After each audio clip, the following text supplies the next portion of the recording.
Просто му казах безплатна процедура, нали, така сме избрани от близо 100 двойки, нали, имаме този късмет. Войната, си отлагаме, се минават годините, вече викам, тази година няма повече да отлагам, решавам, тръгвам и каквото стане. И съм доволна, като екипа е цяло много любезен към нас. Ами бих казала да ни изчакват, както аз направих тази грешка, на младини, да се задействат и да опитат късмета си. Здравейте! В момента сме в клиника Биотехком в Киев. Аз съм от България и имах тази възможност да спечеля безплатна процедура от инвитро клиника Киев, за което съм много благодарна на самото ръководство за тази инициатива, която е много благородна и която е много търсена, но никъде освен вас не я предлагат. Разбрах за тази инициатива чрез Фейсбук, вашия канал, който го следа редовно. Знаем за вашата инициатива целогодишно, когато всяка година я предлагате. И всеки път участвам, но този път ето и моя шанс да ме изберете. И за това сега съм дошла тук, нали, при вас, да опитам своя късмет. Победата бях на гости и, нали, знаех горе-долу кога ще бъде излъчен, нали, избран от вас кандидат. Погледнах, не вярвах. Няколко пъти проверявах, имейла си, номера, нали, на която сте ми дали, гледах пак липа, пак номера, пак така и няколко пъти така, вече няколко пъти съм проверяла. Да видя дали наистина това, което виждам и чувам, или аз си го внушавам. И така беше.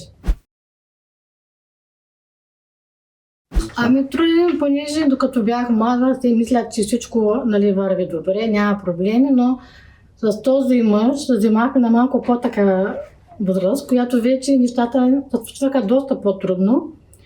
Ходила съм в няколко клиники, вниманието в България не ти обръщат внимание, много пари искат за изследвания, за информация, за прегледи, но най-накрая не получаваш никаква информация и аз отказах въобще повече да ходя.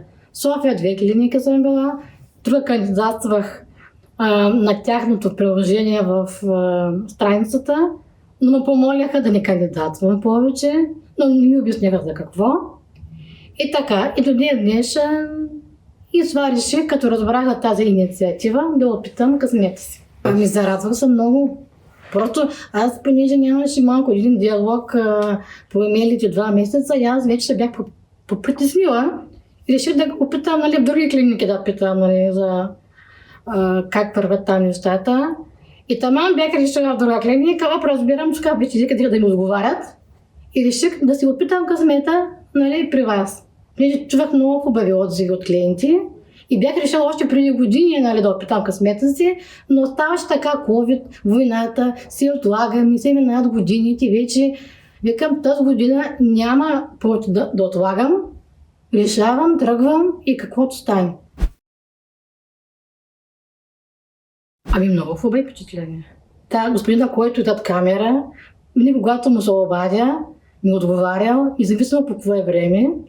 Виктория Плотинкова също по имейл ми отговаряла.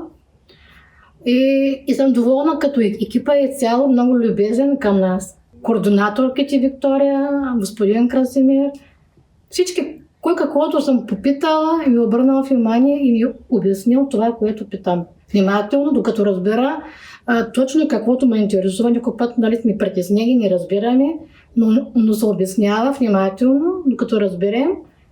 И за това сме много доволни, нали, и другите, които са мен българки, са доволни от целия екип като цяло.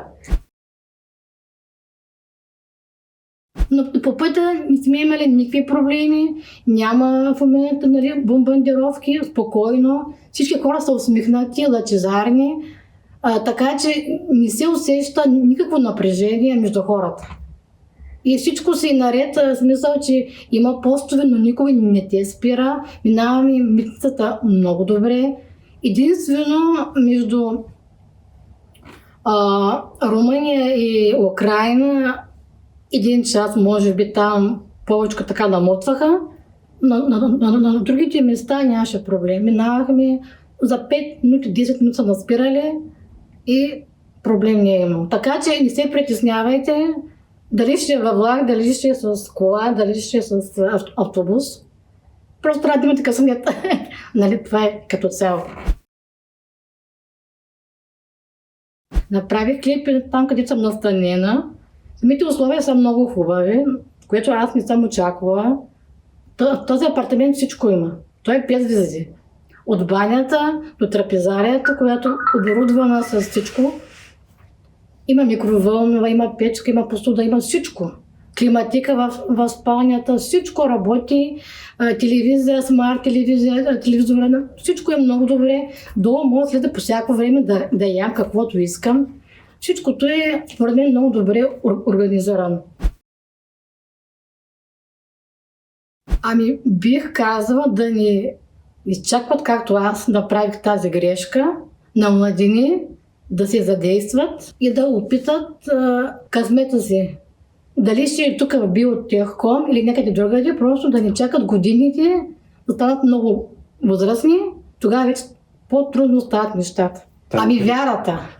Всеки има една вяра в душата, която го крепи, мечти. Това е вярата и мечтата, и с Божията помощ всеки се надява да получи това, което желае. Неговата мечта да може да се сбъдне.